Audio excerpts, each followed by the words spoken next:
അടുത്തതായി web server ടെക്നോളജീസിൽ നമ്മൾ പഠിക്കുന്നത് ഒരു വെബ് സെർവർ എന്താണ്.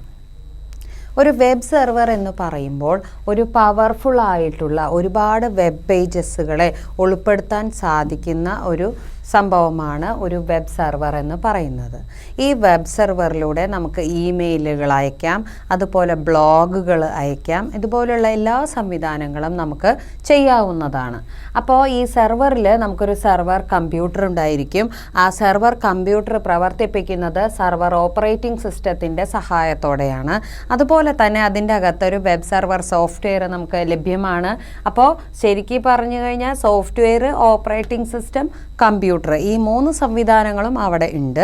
പിന്നെ അതുപോലെ തന്നെ കുറച്ചും കൂടി സാധാരണ ഉപയോഗിക്കുന്ന കമ്പ്യൂട്ടറുകളേക്കാൾ പവർഫുള്ളാണ്. കാരണം പവർ സപ്ലൈ ഉണ്ടായിരിക്കും, സ്റ്റോറേജ് കൂടുതലായിട്ടുണ്ടായിരിക്കും, എത്തർനെറ്റ് കാർഡ് ഇതിൽ നമ്മൾ ഫിക്സ് ചെയ്തിട്ടുണ്ടാവും. വേണ്ടി വന്നാൽ അതിനെ നമുക്ക് നെറ്റ്വർക്ക് ചെയ്യാൻ സാധിക്കുന്നു. റാം കൂടുതലായിട്ട് നമ്മൾ അതിൽ കൊടുക്കാറുണ്ട്, കാരണം അതിൻ്റെ ഒരു എഫിഷ്യൻസി നമുക്ക് കൂട്ടുന്നതിന് വേണ്ടിയിട്ടാണ്. അതുപോലുള്ള എല്ലാ സംവിധാനങ്ങളും ഇതിനകത്ത് ഉണ്ടായിരിക്കും. ഇനി ഈ വെബ് സെർവറിനെ തന്നെ നമുക്കിപ്പോൾ സാധാരണയായിട്ട് പറയുകയാണെങ്കിൽ, ഇപ്പോൾ ബാങ്കിലൊക്കെ നമ്മൾ പോയി കഴിഞ്ഞാൽ നമുക്ക് അകത്ത് അവിടെ ഒരു സെർവറിനെ അവർ വെച്ചിട്ടുള്ളതായിട്ട് കാണാം. ആ സെർവറിൽ ചിലപ്പോൾ ഒരാൾ ഇരിക്കുന്നുണ്ടാവും, വർക്ക് ചെയ്യുന്നുണ്ടാകാം. അല്ലെങ്കിൽ നമ്മൾ ചെല്ലുന്ന ഓരോ ആൾക്കാർക്കായിട്ട് അവർ ഓരോ ഡ്യൂട്ടീസ്, അതായത് ഇപ്പോൾ ഒരാൾ ചെക്കാണ് സ്വീകരിക്കുന്നതെങ്കിൽ അടുത്ത ആളായിരിക്കും ക്യാഷ് സ്വീകരിക്കുന്നത്, അടുത്ത ആളായിരിക്കും വേറെ നമുക്ക് ചെക്ക് ബുക്ക് അല്ലെങ്കിൽ പാസ്ബുക്ക് അപ്ഡേറ്റ് ചെയ്യുക, അങ്ങനെയുള്ള കാര്യങ്ങളൊക്കെ ചെയ്യുന്നുണ്ടാവുക. ഇങ്ങനെ പല തരത്തിലായിട്ട് നമ്മൾ ആ വർക്കിനെ ഡിവൈഡ് ചെയ്ത് കൊടുക്കുന്ന ഒരു സംവിധാനമാണ് അവിടെ കാണാൻ സാധിക്കുന്നത്. പക്ഷേ നമ്മൾ ഓർക്കേണ്ട ഒരു കാര്യം എന്താണെന്ന് വെച്ചാൽ, ഇതെല്ലാം തന്നെ റെക്കോർഡ് ചെയ്യപ്പെട്ട് എല്ലാം അതിൽ സ്റ്റോർ ചെയ്ത് ചെല്ലുന്നത് എവിടേക്കാണ്? ബാങ്കിൻ്റെ വെബ് സെർവറിലേക്കാണ്. അപ്പോൾ ആ വെബ് സെർവറിലേക്ക് ഇതെല്ലാം ചെന്ന് കഴിയുമ്പോൾ എല്ലാം ആ വെബ് സെർവറിൽ സ്റ്റോർ ചെയ്ത് വെച്ചിട്ടുണ്ട്. അപ്പോൾ വെബ് സെർവറിലേക്ക് എല്ലാം സ്റ്റോർ ചെയ്ത് വെച്ച് കഴിഞ്ഞാൽ നമുക്കുള്ള പ്രയോജനം എന്താണ്? നമുക്കുള്ള പ്രയോജനം എന്താ? എപ്പോൾ വേണമെങ്കിൽ അതെടുത്തിട്ട് നമുക്ക് നോക്കാൻ സാധിക്കും. അതുപോലെ തന്നെ അതിലെന്തെങ്കിലും നമുക്ക് മോഡിഫിക്കേഷൻസോ കാര്യങ്ങളോ സംശയങ്ങളോ വരികയാണെങ്കിൽ അതെടുത്ത് നമുക്ക് റെഫർ ചെയ്യാനും അതിൽ ചേഞ്ചസ് വരുത്താനും സാധിക്കും. അപ്പോൾ ആ രീതിയിൽ നമുക്ക് എല്ലാം കൊണ്ടും സാധാരണ നമ്മൾ ഉപയോഗിക്കുന്ന സിസ്റ്റത്തിനേക്കാൾ എന്തുകൊണ്ടും മികച്ചു നിൽക്കുന്ന ഒരു സംവിധാനം തന്നെയാണ് ഈ വെബ് സെർവർ എന്ന് പറയുന്നത്. അപ്പോൾ ആ വെബ് സെർവർ എന്ന് പറയുന്നത് എന്താണ്? അത് ഒരു പവർഫുൾ ആയിട്ടുള്ള കമ്പ്യൂട്ടറാണ്. അതിൽ നമുക്ക് ഒരു സെർവർ കമ്പ്യൂട്ടർ, ആ സെർവർ കമ്പ്യൂട്ടർ വർക്ക് ചെയ്യിപ്പിക്കുന്നത് സെർവർ ഓപ്പറേറ്റിംഗ് സിസ്റ്റമാണ്. ആ സെർവർ ഓപ്പറേറ്റിംഗ് സിസ്റ്റത്തോടൊപ്പം തന്നെ അതിൽ ഒരു വെബ് സെർവർ സോഫ്റ്റ്വെയർ കൂടി നമുക്ക് ലഭ്യമാണ്. അപ്പോൾ ഈ രീതിയിൽ ഒരു വെബ് സെർവറിൽ നിന്നും നമ്മൾ ഏതൊരു വെബ്സൈറ്റിൻ്റെ അഡ്രസ്സ് ടൈപ്പ് ചെയ്ത് കൊടുത്താലും ആ വെബ് സെർവറിൽ നിന്നുമാണ് ആ വെബ്സൈറ്റിൻ്റെ അഡ്രസ്സ് നമുക്ക് ലഭിക്കുന്നത്. അതിനുശേഷമാണ് നമ്മൾ ഇതിൽ നിന്നും എന്തൊക്കെ നമുക്ക് വേണമോ ആ റിക്വസ്റ്റുകൾ അയക്കുമ്പോൾ വെബ് സെർവറാണ് അതനുസരിച്ച് ആ റിക്വസ്റ്റുകളെയെല്ലാം പ്രവർത്തിപ്പിക്കുന്നതും നമുക്കതനുസരിച്ച് തരുന്നത്. അടുത്തതായിട്ട് എന്താണ് ഒരു ഡാറ്റാ സെൻറ്റർ? ഡാറ്റാ സെൻറ്റർ എന്ന് പറയുമ്പോൾ അവിടെ നമുക്ക് കൃത്യമായിട്ട് നല്ല പവർഫുള്ളായിട്ടുള്ള ഒരു സെർവർ, ആ സെർവറിൽ നിന്നും എക്സ്റ്റെൻസീവ് ബാക്കപ്പ്. എന്താണ് ഈ ബാക്കപ്പ് എന്ന് പറയുന്നത്? നമ്മളിപ്പോൾ ഒരു ബാങ്കൊക്കെ ആണെന്ന് വെച്ചാൽ അവിടെ ഒരുപാട് കസ്റ്റമേഴ്സിൻ്റെ ഡീറ്റെയിൽസ് അതിൽ സ്റ്റോർ ചെയ്തിട്ടുണ്ട്.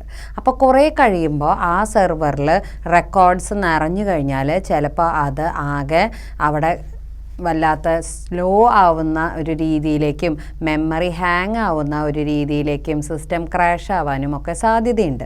അപ്പോൾ സാധാരണ എന്താ ചെയ്യുകയെന്ന് വെച്ചാൽ, ഒരു മാസമാകുമ്പോൾ അല്ലെങ്കിൽ 2 മാസമാകുമ്പോൾ അല്ല കൂടുതൽ ഡാറ്റ ഉണ്ടെങ്കിൽ ആഴ്ചയിലൊരിക്കൽ അതിനെ ബാക്കപ്പ് ചെയ്തിട്ട് ആ ഡാറ്റകളെ മുഴുവനും നമ്മൾ അതിൽ നിന്നും മാറ്റുന്നു. അപ്പോൾ അങ്ങനെ അതിൽ നിന്ന് നമ്മളത് മാറ്റിയെടുക്കുന്ന, അതായത് പിന്നെ നമ്മുടെ മെമ്മറി ഫ്രീ ആയി അടുത്തത് ട്രാൻസാക്ഷൻസ് വരുമ്പോൾ അതെല്ലാം നമുക്ക് റെക്കോർഡ് ചെയ്യാനായിട്ടുള്ള സ്ഥലം നമുക്ക് അവിടെ കിട്ടുന്നു. അപ്പോൾ എല്ലാം നമുക്ക് വീണ്ടും സേവ് ചെയ്യാൻ പറ്റും. വീണ്ടും നമ്മൾ അതിൻ്റെ ബാക്കപ്പ് എടുക്കുകയാണ് ചെയ്യുന്നത്.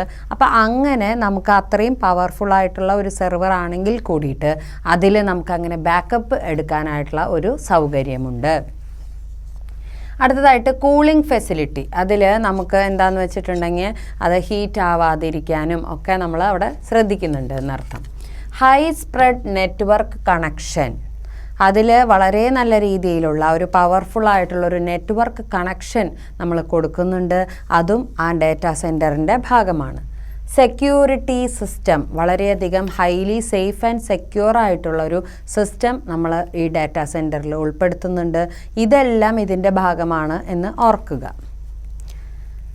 നമുക്ക് വളരെയധികം പരിചിതമായിട്ടുള്ള വെബ് സെർവർ പാക്കേജുകൾ നമുക്കുണ്ട്. എക്സാമ്പിൾ പറയുകയാണെങ്കിൽ മൈക്രോസോഫ്റ്റ് വിൻഡോസ് സെർവർ, ലിനക്സ്, പിന്നെ അതേമാതിരി അപ്പാച്ചെ വെബ് സെർവർ, മൈക്രോസോഫ്റ്റിൻ്റെ തന്നെ ഇൻ്റർനെറ്റ് ഇൻഫർമേഷൻ സെർവർ എന്ന് പറയും, അതുപോലെ ഗൂഗിളിൻ്റെ വെബ് സെർവറുകൾ, ഇതുപോലെ ഒരുപാട് സെർവറുകൾ നമുക്ക് ലഭ്യമാണ്. ഇനി ഈ വെബ് സെർവറുകളെല്ലാം തന്നെ വർക്ക് ചെയ്യുന്നത് എങ്ങനെയാണ്? ക്ലയൻറ്റ് സെർവർ മോഡലിലാണ് ഇത് വർക്ക് ചെയ്യുന്നത്. ഇവിടെ നോക്കിക്കഴിഞ്ഞാൽ നമുക്ക് മനസ്സിലാക്കാൻ പറ്റും ക്ലയൻറ്റ് സെർവർ മോഡൽ. എന്താണ് ഈ ക്ലയൻറ്റ് സെർവർ മോഡൽ എന്ന് പറഞ്ഞാൽ? ക്ലയൻറ്റ് എന്ന് പറയുന്നത് നമ്മൾ ഓരോരുത്തരുമാണ്. നമ്മൾ എന്താണ് റിക്വസ്റ്റ് അയക്കുന്നത്, ആ റിക്വസ്റ്റിനനുസരിച്ച് ആ സെർവർ അതിനെ പ്രോസസ്സ് ചെയ്തുകൊണ്ട് നമുക്ക് ആ മറുപടി തരുന്നു.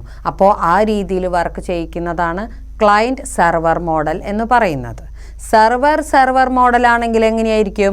ഒരു സെർവറിൽ നിന്നും വേറൊരു സെർവറിലേക്ക് റിക്വസ്റ്റ് അയക്കുമ്പോൾ ആ സെർവറിൽ നിന്ന് നമുക്ക് മറുപടി ലഭിക്കുന്നതാണ് സെർവർ ടു സെർവർ മോഡൽ എന്ന് പറയുന്നത്.